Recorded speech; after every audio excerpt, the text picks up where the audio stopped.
So when I use that in the context, so is there a framing for myself because it's just kind of come up in the last couple of years, this idea of like, I kind of saw everything that happened before it happened, and really what I was trying to, I think in a human way, I was trying to say is that there's a trust, that it's just all unfolding the way it's supposed to. What you see, here's the deal. You know how you can learn a language and go to a bookstore and buy a book and read it if it's in your language? Well, it's like that. You learn vibrational languages too. Vibrational frequency languages. So just because you saw it coming doesn't mean it was something you wanted to participate in. In other words, being able to read vibration is being able to read vibration, but you want to be discerning about the books you read.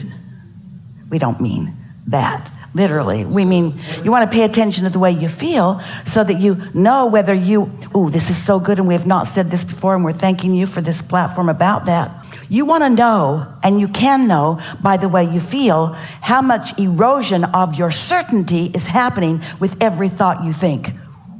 Because you all start with certainty and love, and anything less than that you feel is an erosion, not an erosion in the sense that it is being rubbed away, but an erosion in the sense that it is being diluted with contradictory thought. Jerry and Esther traveled for a while in monster buses, and they had a CB radio that they could talk to others, mostly truckers, on the CB radio.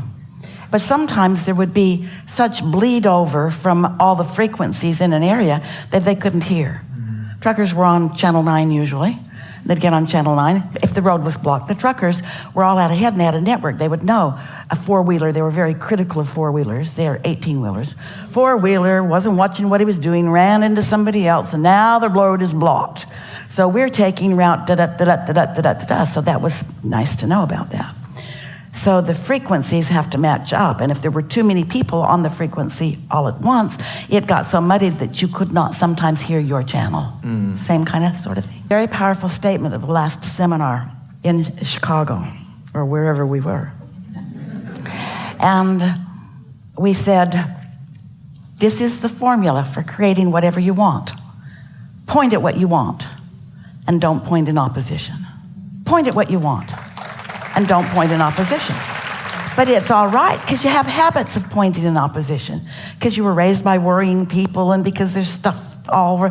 And so when you point at what you want, it makes you really sensitive to pointing in opposition. And when you do, you'll feel it. What we're suggesting is don't justify that feeling. After we said that in Chicago, Esther began noticing immediately how often she'd point at what she wanted and then point in opposition and then try to justify why she was pointing in opposition. And then she remembered us saying, never mind why, just don't do it. Because that's how you water down. That's how you dilute your focus. That's how you be, instead of certain, well, it's probable with question mark, or it's possible with question mark, or it's unlikely with certainty. In other words, pay attention to how you feel.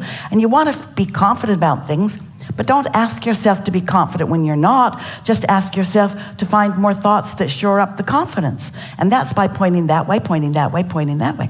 And the more you point that way, you see, you can meet people who have had abundance, a lot of it, who then will say, I lost it. One of those came to a seminar, might even have been in this city, talking about how he had amassed a fortune and then lost it. And he was explaining to us how old he was and how much he'd been through to amass his fortune.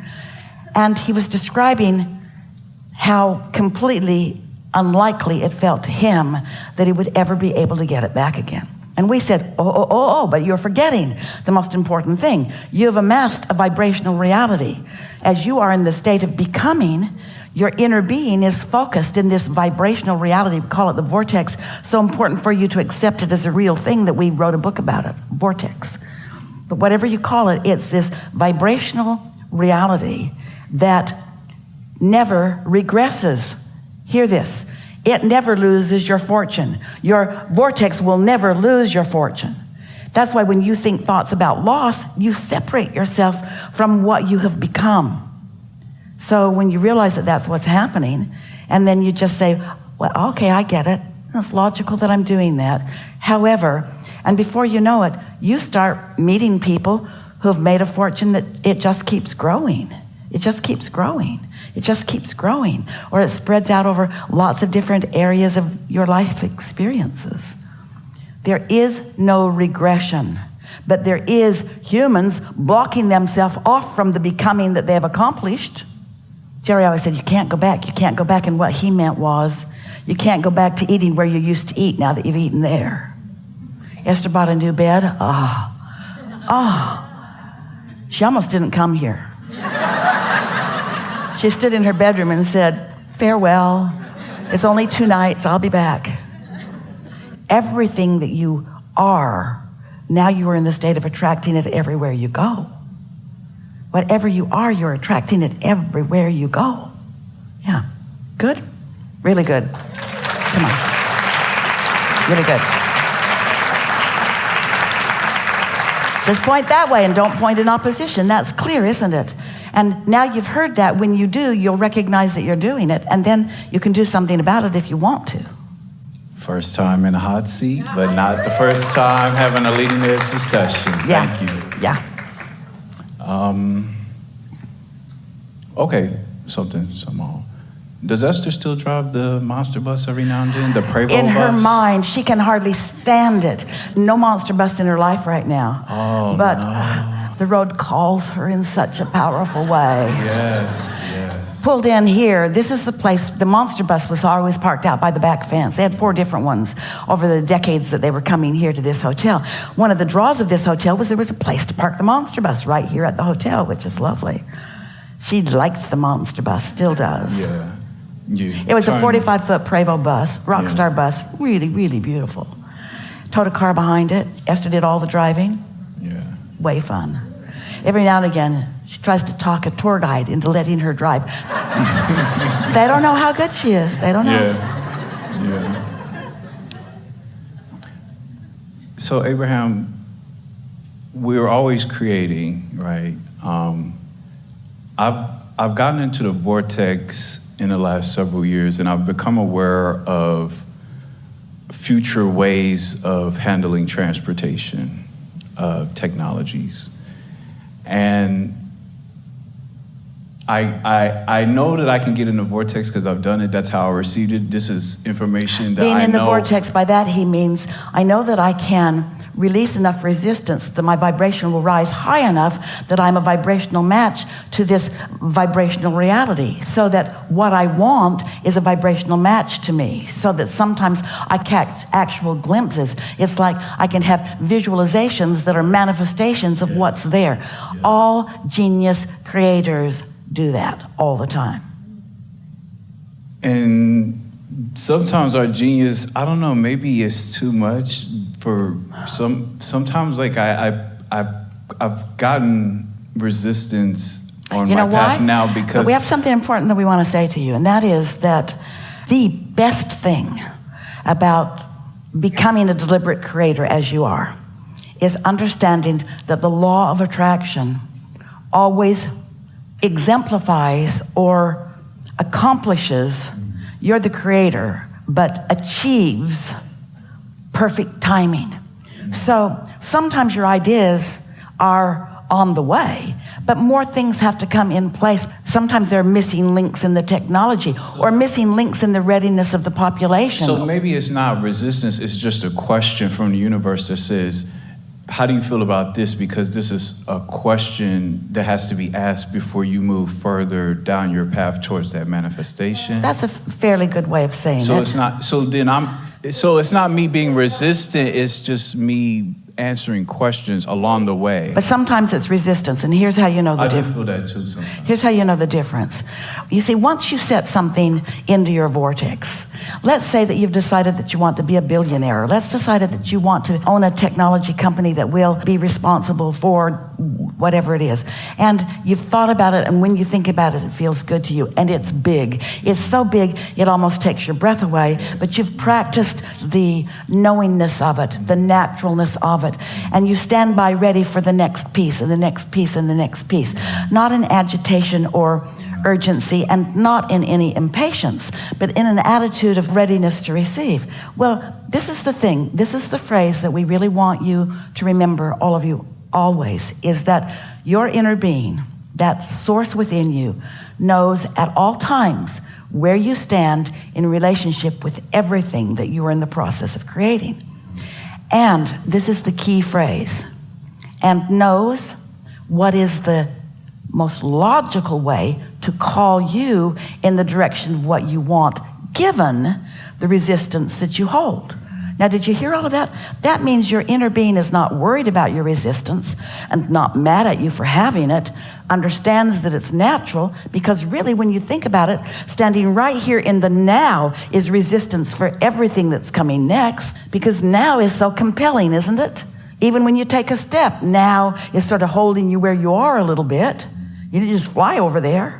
In other words, there's a continuum from the one... momentum of now is in place. That's a really good phrase. We have not said that phrase before. We've not heard that phrase before. There is a momentum of now. There is a momentum of now. That's really good. A momentum of now. So the momentum of now is caused by observing what is, talking about what is. A really slowing of the momentum of now is talking about the past that you didn't like, talking about the past you didn't like. Here, the watering down quality of that, what we're talking about. So what you're wanting is the momentum of where you're going. But here's the thing. Oh, just one moment. Here's the thing. If you are trying to reach harder into where you're going than you are ready for, you will cause a putting on the brakes. In other words, it has to feel like the next logical step. If you're trying too hard, that's because of awareness of now. Think about the things that come easily, even during meditation this morning. That's what happens. As you think on purpose and feel on purpose, and then notice this and notice that and notice that, you start connecting those dots. You start building your own belief. Let's talk about that. We have not said those words before. You may have heard us say, we've said this often, that if you want something and you believe it, then there's no vibrational variance. It is. It's going to show up in your experience really soon. But if you want it and you doubt it, it could be your whole life not into your experience if you keep the doubt. So how do you massage the doubt into belief? How do you calibrate more to what you want? By talking about what you want rather than talking about what you don't want. By pointing at what you want instead of in opposition. So we've been saying things to you like, you know how you have an opinion? Oh boy, do you? You have an opinion. Everybody else does too. And isn't it awkward or annoying when you're trying to do something with someone, even moving things around a room? Ooh, that looks great there. No, I think it should go over there. Well, your opinions are in competition with others all the time. You just don't want your opinions to be in competition with your own inner being's knowing. And you can tell when that happens. And so we've been suggesting that when you find yourself in an opinion because you want to be right, because you're used to challenging yourself with others, when you find yourself really having a strong opinion about something, just change the words. Is this my opinion or my intention? Because often your opinions are in opposition to your intentions. It is my intention to do such and such, but it is my opinion that it is not likely. Well, you want your opinions to match your intentions. You want to live happily ever after, and you want others to too. We know you do, don't you? Don't you? Unless you have a belief that there's not enough to go around. If you have a belief that there's not enough to go around, then you might not even have a clear intention. You want everyone to thrive, because their thriving challenges your thriving. If you believe something that is flawed like that, well, you kind of have to work the bugs out of that. And words don't work the bugs out of that for you. You do. You have to show yourself that when you want something and when you stop doing that thing that gets in your way of feeling good, it comes to you. Before long, you start realizing that the world is awash in all of the things that all of you want. You just keep preventing yourselves from having them because you're worried about somebody else getting them before you get there. And that's not even possible. Nobody can prevent you from anything unless they get in your head and you believe they're right and that you're bad and you're not supposed to thrive. Yeah? I needed that so much. Thank you. Thank you. Really good. Really good. So, third girl.